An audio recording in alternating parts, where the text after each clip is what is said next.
Because these days attempt less controversial topics. So you made a movie about Naxalism, and then you thought, let me pick a lesser controversial topic. What happened to Shastri ji? And then he picked the least controversial topic of it all, Kashmir. So yeah, I was like, what? I want to ask, what were you thinking, or what motivated you to do all this?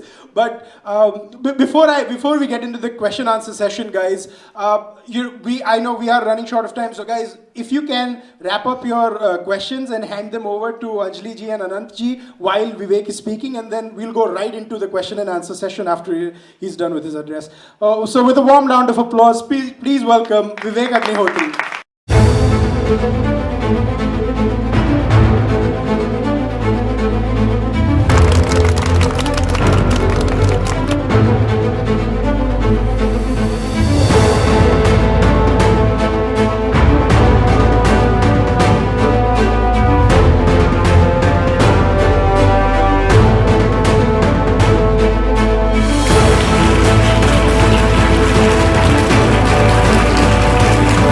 Congratulate you for that.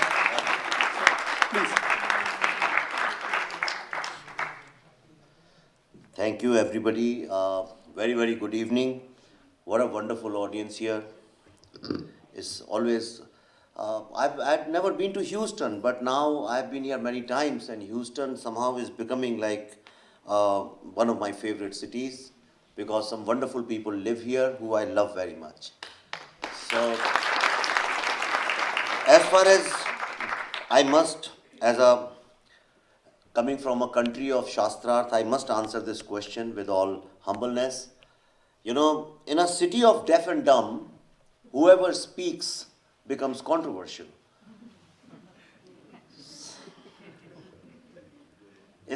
I have not done anything unique, I have not said anything new. I come from a great land where some great minds have always understood the value of truth, which is why Indian democracy perhaps is the only democracy in the world which doesn't believe in God or Lord or Almighty. It believes in truth, and our motto is Satyamev Jayate. We are the only society in the world which has given birth to four most peaceful religions. Actually, not religions, but schools of thought. Hinduism, nowhere in the scriptures, because people don't read scriptures, people don't read Vedas and Upanishads, they think it is some glorified text, so they believe it is religion, but they don't, neither Upanishad nor Gita nor Vedas, nobody talks about religion. They are highest form of philosophies. If you read them deeply, if you read Vedanta, you'll understand that they don't even care about God and all these kind of things because they say you are the God. Entire Gita is based on the theory of causation, which 2,000-3,000 years later was discovered by the modern scientists. Buddhism is a specialization, it's a specialized branch of Hinduism. And Buddhism developed after 1,000 years of constant debate between the greatest of the minds. Jainism is also distilled thought process of Hinduism. If Buddhism says there is no soul, can you believe it? And similarly, Sikhism also came after many, many years of constant debate. So I come from a country which has created four greatest and the most evolved, most peaceful schools of thought which find Buddha said there is no God. But then stupid people made him a God. Guru Nanak said the same thing, stupid people made him a God. Buddha and Mahavir, they were born almost at the same time. If you see, some great minds were born 2,000 years ago, including Jesus Christ. Greatest of the philosophers were born in that period. That was the golden age of civilization. But then the most stupid people were also born at the same time. That's why they poisoned Socrates. Mahavir was not accepted while he was alive. Buddha was not accepted while he was alive. People don't know that perhaps. All these people said there is no God. You are the God. What is Jainism? Jainism believes in Anekantvad, which is a Hindu philosophy, which means there are a million ways to reach God. Denying any way is violence. Accepting all of them is non-violence.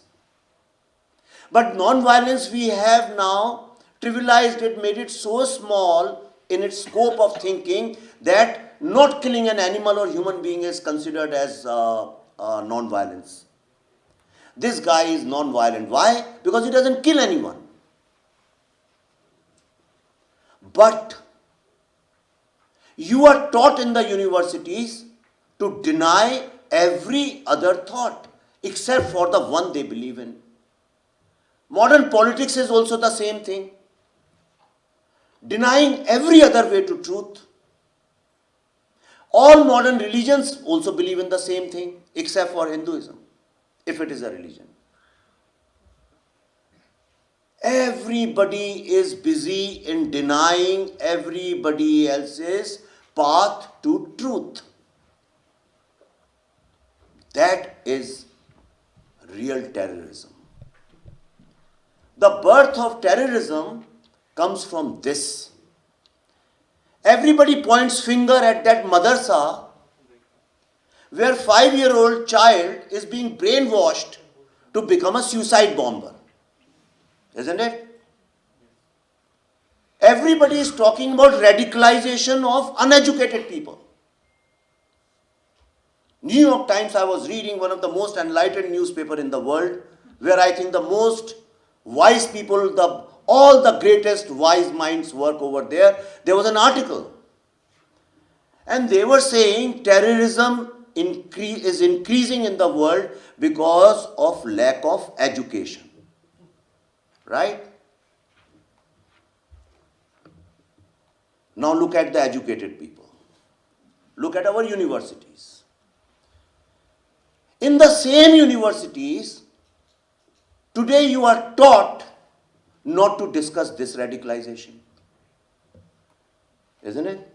Same New York Times on 9/11, when they write about the destruction of Twin Towers, World Trade Center, they said 2 planes crashed into towers, as if planes were flying on their own. Nobody was flying those planes. All these trucks today who ramp into shops and people walking on the footpaths, they never write who was driving that. They say a truck rampaged into innocent people. You are not allowed to call a criminal by its name. If you do that, you are cancelled. If you do that, you are called Islamophobic or some phobic or whatever phobic. The problem is that these people are silencing you with guns and they are silencing you with their education. Why I am saying this? The point I am trying to make is that physical terrorism can be dealt only with guns. You can't fight terrorists. Anybody who tells you, let's fight terrorists, is actually either a politician or naive or an idiot. How can you fight terrorists who are coming with AK-47s?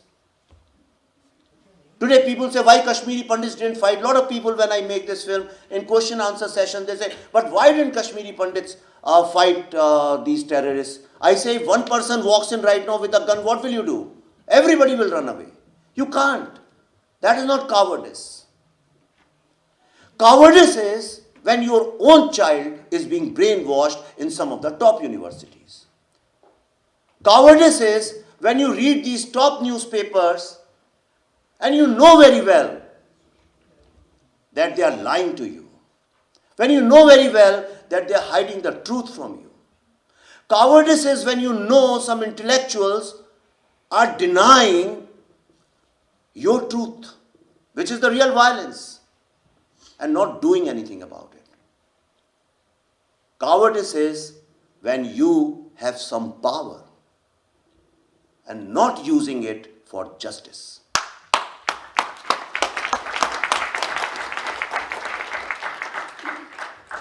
This film is not made because I wanted to make it. This film had to be made.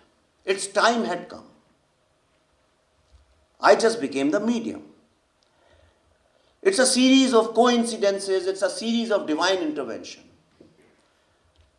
In 2018, when I was here, Anandji and Ashishji, they said, would you like to meet? There is a doctor, Dr. Kaul, who wants to make some documentary or wants to invest in something which on Kashmiri Pandit issue. I was here for different purpose. They called him. It was a coincidence. He was just going past and he came in 10-15 minutes. I wouldn't have met him otherwise. And he asked me that why don't we make some film on Kashmiri Pandit issue. At that time I was not interested. That's a different story, but where I'm leading you to is a different thing. I don't know what happened. One thing I realized, that all the times we say nationalism, nationalism, nationalism, we talk about patriotism, by whichever name you want to call it. You remember your own country, you want to do good for the society, even I want to do good for the society. But we never actualize our power. God has gifted every single human being with some strength, some power, which can change the world. World means your immediate world, whatever is within that circle of influence. Everybody has that power. But our modern education has dumbed us down to believe that you have no power and the only power lies with these people sitting at the top of hierarchy of politics or media or something. And that's what I want you to become aware of. And that's when I realized that all these soldiers who fight on the border against enemies or terrorists or the evil people or whatever, they have guns and we say that they are the soldiers who are nationalists and we celebrate them. But I also make movies. Why can't I become a creative soldier? Why can't I also use the power of cinema, which I believe is the most powerful artistic expression? Why can't I use it to tell the truth to the world and help find justice for our own brothers and sisters? And that's how this film evolved. This was the main reason behind the film. And that's why our tour is also called Right to Justice Tour. That's why the film's tagline is also Right to Justice. No corporate company or studio would want to have something like Right to Justice. But we insisted that it should be there. Now, what is your power? What can you do? I have made the film. What can you do? Of course, you can forward lots of messages on WhatsApp after seeing the film on the 30th. You can write all those things. But you have to realize that today, the world, if people say is polarized, it's actually polarized. It's polarized between people who are using that power to dumb down the society. Dumb down the society to a level where you forget what is truth, where you forget what is justice, and you just lead a life of consume, work, consume, work, consume, work. This is the kind of world we are living in. First, colonizers, invaders, imperialists. When colonizers were colonizing different societies, people didn't know it was a bad thing. Do you know that? If you have read history, you would know people used to celebrate colonization. Today we are celebrating globalization. 100 years later, you will realize you have no culture left. And what is globalization doing in a country like India? If all the modern science, what it's discovering, all the modern sociologists, philosophers, whatever they are discovering, you will find all this knowledge is with us. And that's why we are called a knowledge center. And when you will see the film, you will realize that what was the knowledge center of India? The knowledge center of India was Kashmir. All of you know about yoga. Where is it coming from? Can anybody tell me where is it coming from? Which part of India it was invented? Himalayas is left to right. Which part of Himalaya? Ayurveda? Good. Panchtantra? Good. Shiva? Shaivism. Saraswati? Music? Trigonometry? Astronomy? Hydraulic science? Grammar to the world, not Indian grammar to the world. Panini? Kashmir. The greatest poet ever born on this earth, not according to me, according to Shakespeare, who the world believes is the greatest poet. Where? Which part of India? Huh? Shankaracharya, Advaita, the entire philosophy, Indian philosophy of non-duality. Where? And what are you taught? That Kashi is where Hinduism, the seat of Hinduism. Isn't it? This is the problem. We don't know ourselves. And that's why we are not strong. How will you fight if you don't know your own identity? If you don't know what is your real talent and what is the source of that, how will you fight injustice? And which is why I realized it, when? We went to shoot Tashkent Files in Uzbekistan. मुझे control कर देना, जब time खत्म वो बोल देना, I'll stop. Don't worry. Please raise your hand. But it's important. We went to Uzbekistan to shoot Tashkent Files. And we were taken to one place. Samarkand. Huh? Samarkand. क्या नाम था उसका? Taimur. Taimur, I mean not a film star's son, the real Taimur. The real Taimur. We went to his grave, and there's a big mosque or something over there. And there was a tombstone, there was a lot of grass, and I found that, what was written over there? That he refused to call himself an emperor. And he said, their own people, they wanted to call him an emperor. He said, no, I will call myself an emperor only when I rule the knowledge center of the world. And he traveled from Uzbekistan, from Samarkand, and he destroyed, while coming to Delhi, he destroyed all the villages, he burnt all the villages coming from Kashmir to Haryana to Delhi. In one night, he killed 100,000 people. 100,000 people. You have never thought about this. I went to shoot in Nalanda. Such a beautiful piece of architecture. You go there and the vibes. Whenever you go to India, please take your children to Nalanda. India had 10, 11 universities. Sharda Vidyapeeth was the apex university in Kashmir, which is not in India anymore. It is not there. People don't even know about it. You know about only Nalanda. But Nalanda, people say it was burning for 6 months. So forget 6 months or 4 months or 3 months. But it's really, really so huge that it's beyond comprehension. But we don't know about it. We don't even know that the first 11 topmost universities of the world, in the history of humanity, were in India. Today you talk about the greatest universities are in USA. The greatest universities were in India, but they were burned by invaders. And we don't even know about it. Because we are taught not to know about our strengths, but we are taught to know about our weaknesses. We are playing our game on the back foot.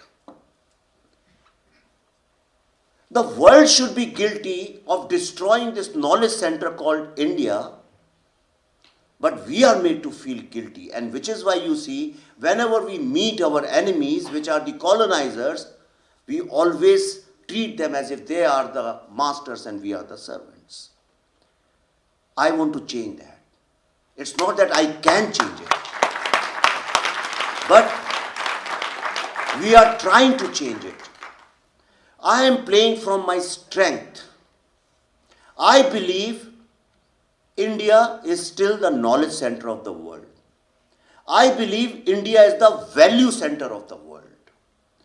I believe India is the future of the world. India not as a geographic region, but India with its DNA of knowledge and philosophy. And which is why I am making all these films which he asked me. These are not controversial films. These are truthful films.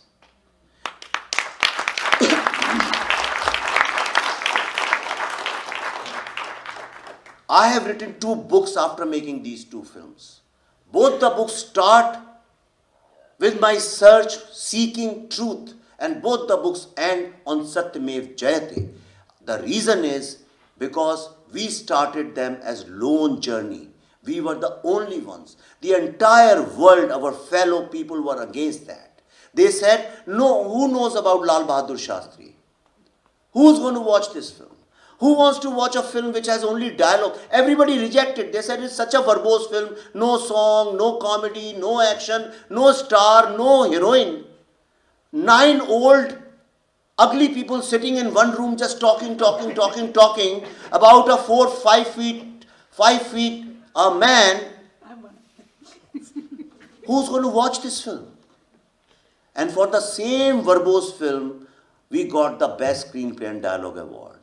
For the same film, Pallavi got the Best Actor Award. When I made Buddha in a Traffic Jam, people said we live in a country where people touch feet of a teacher before they touch feet of God and their parents. Who's going to believe that teachers are the evil people? Or they are Naxals, or they are communists, or whatever.